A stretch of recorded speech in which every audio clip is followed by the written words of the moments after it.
चरण चेतन का श्रमण भगवान मालिक समिति के चरणों में कोटि वंदन।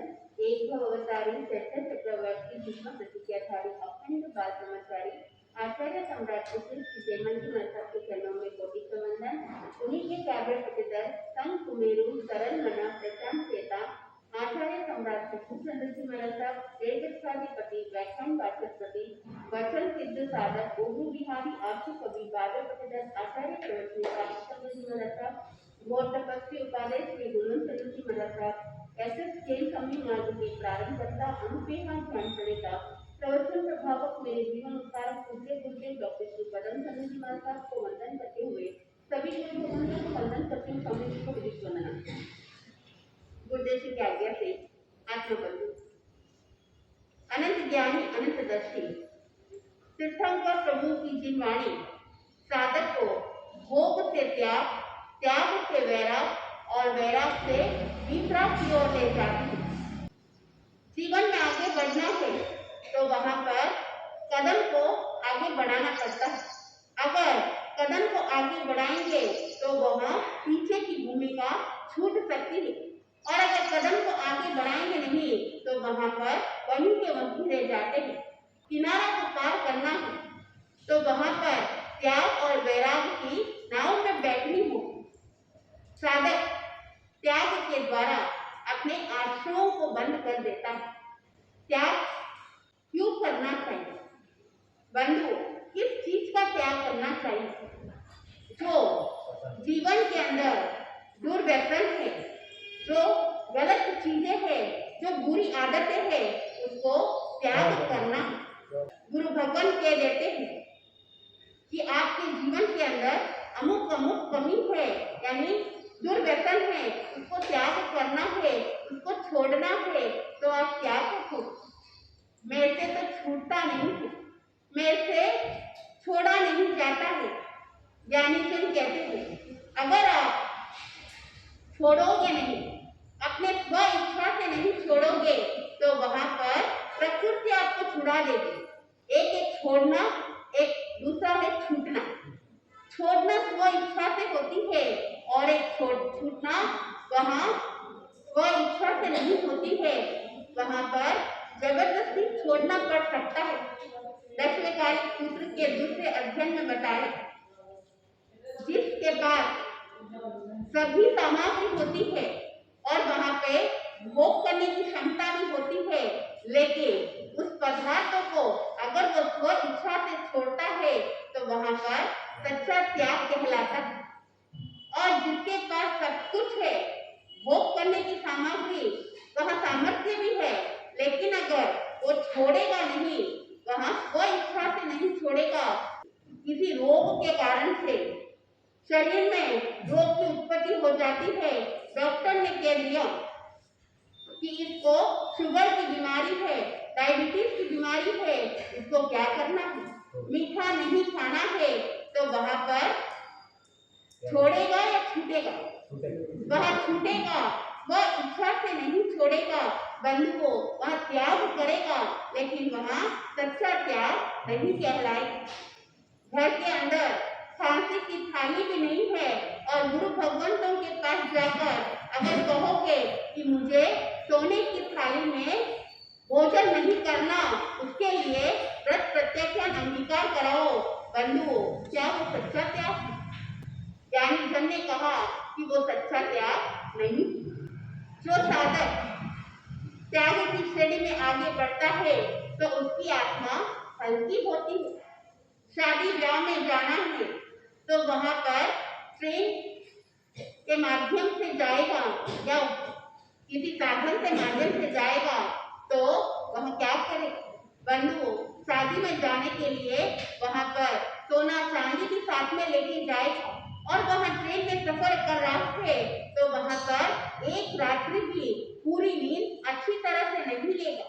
मन में भय सताएगा, मन में चिंता होगी कि मेरे पास तो गहने हैं, अगर कोई चुरा लेगा तो फिर क्या होगा?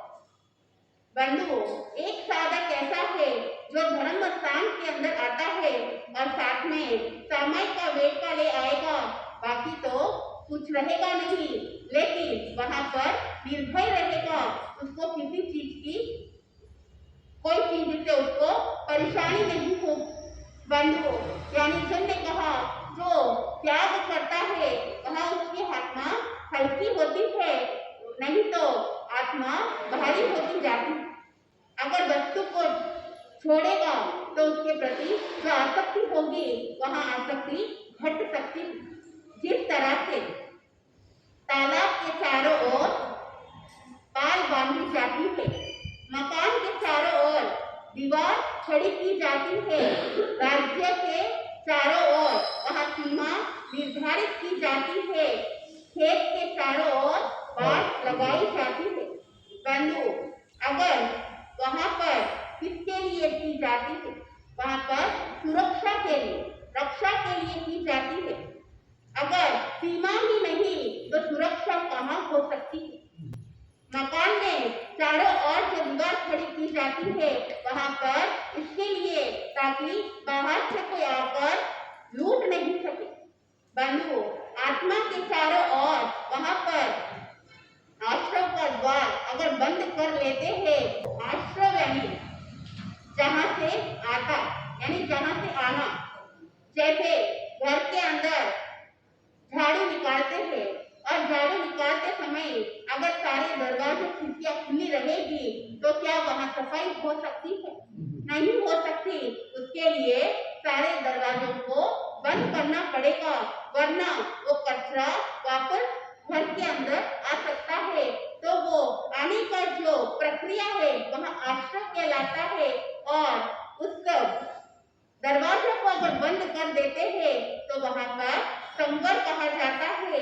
तो साधक जब त्याग व्रत प्रत्याख्यान को ग्रहण करता है तब उसके आश्रय बंद हो जाते हैं और वहां पर संवर में प्रवेश कर लेता है। जो गृहस्थ सम्यक भी है, लेकिन अगर उसने व्रत अंगीकार नहीं किया तो वहां पर छोटे गुणस्थान की श्रेणी में ही रहेगा, और जब व्रत अंगीकार कर लेता है तब वहां श्रेणी बढ़ जाती है, वहां चौथे से पांचवें में चली जाती है। काफी लोग व्रत अंगीकार करने से डरते, मन में ये रहता है कि मैं कर तो लूंगा लेकिन अगर टूट गया तो। ज्ञानीजन कहते हैं कि अगर आपका मन सुदृढ़ है, आप संकल्पित हो अपने नियम से, तो वहां कभी छूट नहीं सकता है। मन के अंदर विल पावर को स्ट्रॉन्ग रखना है, क्यों मैंने किस कारण से व्रत अंगीकार किया, और जो साधक व्रत को अंगीकार करता है तो वहां पे व्यर्थ के पापों से और अचानक आने वाले संकटों से बच जाता है। दो मित्र, एक मित्र ने उसने पछतान लिया था कि मैं लीलोती नहीं कहूंगा जब भी कोई बड़ी तिथि आएगी, तो वह दोनों मित्र कुछ कार्य संपन्न करने के लिए दूसरे देश जाते थे। वहां पुराने जमाने के अंदर कोई गाड़ियां वगैरह नहीं थी, तो सोचा कि जंगल के रास्ते से चले जाते हैं और रास्ते में किंतु परंतु होगा तो भी जंगल में तो बहुत सारे पेड़ होते हैं, तो कैसे भी गुजारा कर लेंगे, रास्ता भी कट जाएगा। वहां दोनों मित्र जाते जाते साथ में भाता लेके गए थे और वहां सफर 2-3 दिन का था, लेकिन वहां भाता जो साथ में लेके गए वो बीच में ही खत्म हो जाता। अब आगे जाना है लेकिन भूख भी लगी है। इंसान सभी चीजों से वहां सहन कर सकता है, लेकिन भूख को सहन नहीं कर सकता। समय समय पर उसको भोजन की जरूरत पड़ती है। बंधु, एक मित्र जो नियम अंगीकार किया था कि मैं तिथियों के दिन लीलोती का सेवन नहीं करूंगा, संयोग से उस दिन कोई अष्टमी तिथि आ जाती है, तो वहां पर एक मित्र ने कहा कि वैसे भी भूख लगी है और जंगल के अंदर बहुत सारे वृक्ष है और बहुत सारे पेड़ पर फल लगे हुए हैं। बंधु, दिखने में तो कुछ फल बहुत अच्छे होते हैं, लेकिन जैसे किंपाक फल होता है, दिखने में बहुत सुंदर होता है, लेकिन अंदर जहर भरा हुआ रहता है। अब वह मित्र को फल की पहचान नहीं थी। उसने सोचा कि ये दिखने में तो बहुत सुंदर है और खाने में कितना सुंदर हो सकता है। तो दूसरा मित्र था जिसने व्रत लिया था, उसको कहा मैं तो खा रहा हूँ, तुम भी क्या करो, खा लो। और उसने तो मना कर दिया कि मैं तो नहीं खाऊंगा, वहां पर चाहे कितनी भी प्रॉब्लम्स आ जाए, मैं अपने व्रत पर अड़िग रहूंगा, मैं उसको तोड़ूंगा नहीं। उसका संकल्प इतना मजबूत था। जो पहला वाला मित्र था उसको रहा नहीं गया और उस फल को सेवन कर लेता है। बंधु, धीरे धीरे शरीर के अंदर वहां जहर फैल जाता है और वहां उसकी मृत्यु हो जाती है। जो मित्र व्रत अंगीकार किया, उसके मन में वह दृढ़ आस्था हो गई कि व्रत, एक छोटा सा व्रत लेने से भी कितना फायदा हो। बंधु, काफी बार हम व्रत इसलिए भी नहीं ले पाते हैं क्योंकि अपने वचन को कंट्रोल नहीं रख पाते। अपने जिह्वा को कंट्रोल रखना यानी नियंत्रित रखना वहाँ हर व्यक्ति के हाथ में ही होता है, लेकिन लापरवाही के कारण से नहीं कर पाते। उत्तराधर सूत्र के अंदर एक वर्णन मिलता है। एक राजा था। राजा, उसको आम फल बहुत अच्छा लगता है। वो नित्य उसका सेवन करता, एक दिन भी ऐसा नहीं कि उसने नहीं खाया। कोई भी चीज बहुत अधिक सेवन करते हैं तो वहाँ अंत भी हो सकता है। उसको आम रोग हो गए, यानी वो आम खाता है तो उसको पचता नहीं। वेदराज जी को बुलाया और चेकअप किया तो बोला वेदराज जी ने कि आम का सेवन नहीं करना, अगर आप आम का सेवन करोगे तो आपके लाइफ के लिए हानिकारक होगा।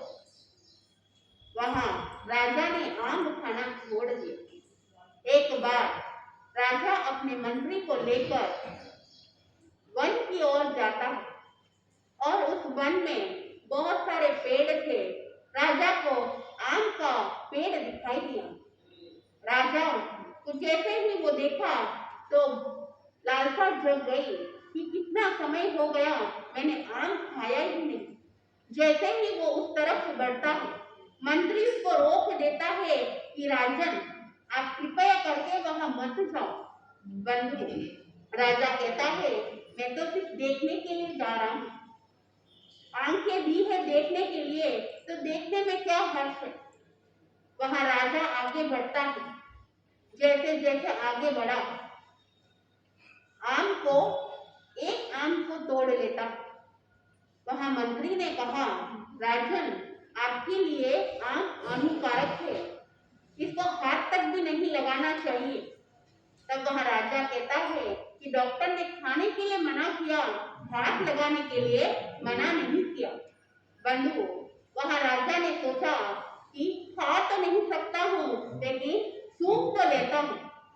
कोई कोई व्यक्ति ऐसे होते हैं, सूंघ कर उनको तृप्ति मिल जाती है, कोई देखकर तृप्त हो जाता है और कोई खाकर तृप्त होता है। वहाँ राजा ने भी सोचा कि मैं खा तो नहीं सकता हूँ, लेकिन सूंघ लेता हूँ। वहाँ जैसे ही नाक के पास आंख को लेके आया, थोड़ा धीरे धीरे मुंह तक भी लेके आ जाता है। मंत्री ने मना किया, सावचेत करवाया कि राजन मत खाओ, जिंदगी भी जा सकती है। तो वहाँ राजा कहता है कि एक पीस खा ले। एक पीस में क्या फर्क पड़ जाता है। बंधुओं, 10 लीटर दूध होगा और उस 10 लीटर दूध के अंदर अगर नींबू का एक रस डालोगे तो वह क्या हो जाएगा, पूरा दूध फट जाएगा। ठीक उसी प्रकार राजा ने भी सोचा कि एक पीस खा लेता हूँ, उसमें क्या नुकसान हो सकता है। बंधुओं, मंत्री ने मना करने के बावजूद भी वह राजा आम का सेवन करता है। डॉक्टर ने कहा था कि सेवन करोगे जान भी जा सकती है, और राजा की मृत्यु हो गई। अगर हम व्रत प्रत्यक्षान अंगीकार कर लेते हैं, नियम में चले जाते हैं, तो वहां पर काफी रोक लग जाती है। वो बंधन नहीं है, बंधन से हम मुक्त हो रहे हैं। संसार के अंदर बहुत सारे ऐसी चीजें होती है जो हम नहीं करते हैं, लेकिन आश्रम का द्वार खुला होने के कारण से वह सारा पाप की क्रिया इस आत्मा को लगती है। और जब साधक त्याग व्रत प्रत्याख्यान अंगीकार करता है, तो वह द्वार बंद कर लेता है और संगम में प्रवेश कर लेता है। बंधुओं, बड़ी साधु वंदना की कड़ी के अंदर बताया, धन्य कपिल मुनिवर नमी नमो अणकार, जनिताक्षण त्याग्यो सहस्रमणि परिवार। रिद्धि समृद्धि होने के बावजूद भी, सहस्त्र रानियां होते हुए भी वहां नेमी कौन थे? उन्होंने तक्षण सारे रानियों को त्याग कर दिया।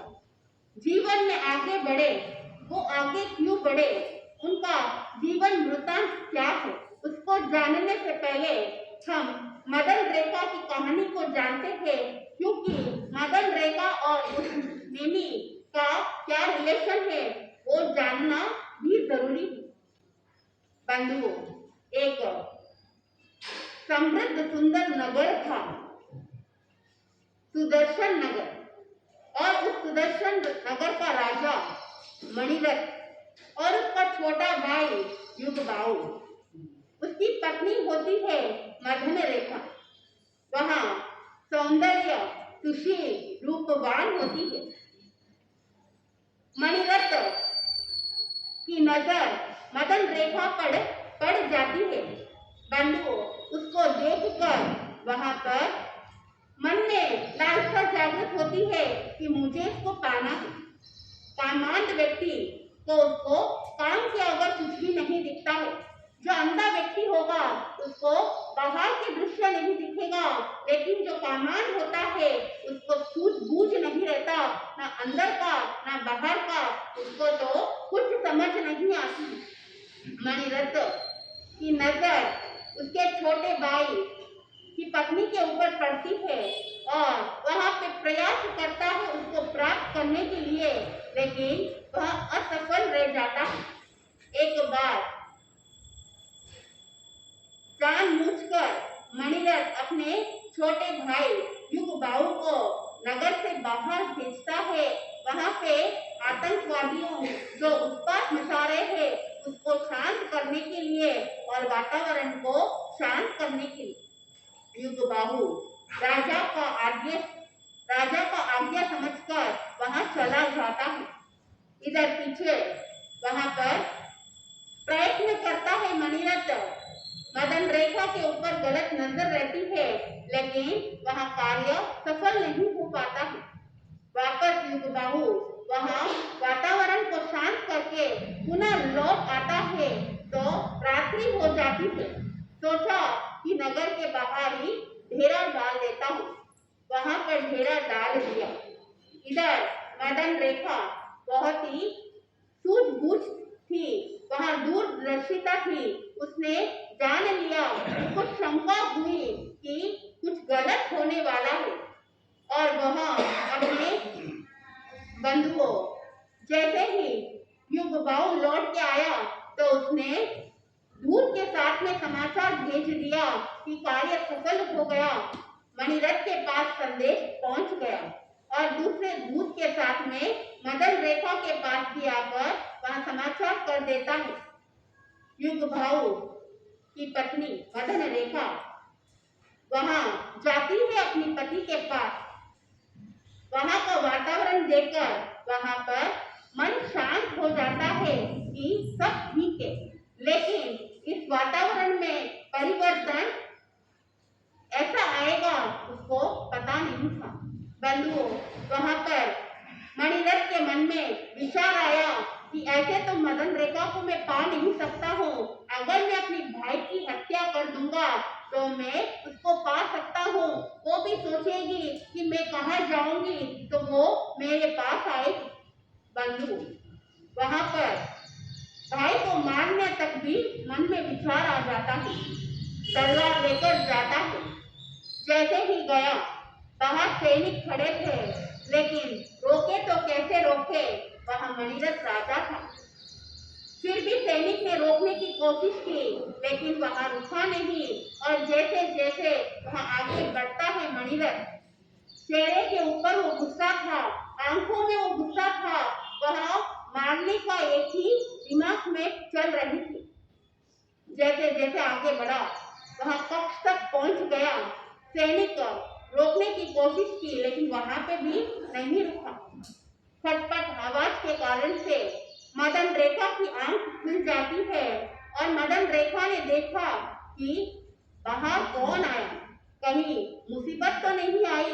वहां पर पति को उठाती है और जैसे ही युगबाऊ जाकर दरवाजा खोलता है, मणिरथ के हाथ में वो तलवार थी और वो तलवार से युगबाऊ की गर्दन को काट देता है।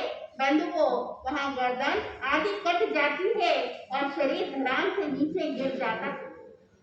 इधर मणिरथ वापस लौट रहा था। कहते हैं कि कर्म जो जैसा बांधता है उसको फल की प्राप्ति होती है। और आजकल तो आपको देखने को मिलेगा कि कर्म तुरंत मिल जाता है, उसका रिजल्ट बहुत ही जल्दी मिलता है। जैसे ही मणिरथ जा रहा था, वहां पर सड़क काट लेता है और वहां उसकी मृत्यु हो जाती है। बंधुओं, वो आवेश में था, उसकी भावना क्रूर थी और वह काल करके दुर्गति में जाता है।